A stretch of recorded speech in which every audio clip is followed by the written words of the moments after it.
Hi everyone, we're looking at the ES futures here on a 500 tick chart. So we had this huge uptrend here which got a very large break. You can see with the orange arrows we made this two-legged break which launched into these two legs up, and after these two attempts higher, which were the two attempts at a new high for the uptrend break, after that failed, that of course gave us this large red measured move.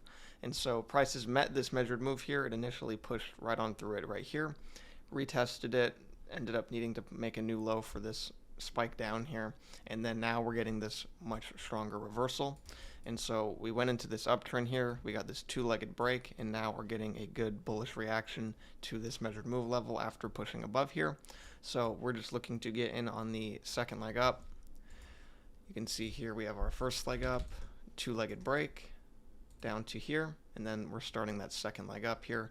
And so yeah, it's right after a retest of the overnight high. It barely got back in there before pushing back out. So overall, this is a great area to get long. The overall downtrend has played out with a break and a new low. Again, it's also retesting that measured move level after that push higher right here. So I'm going to go ahead and let this trade play out and just enjoy.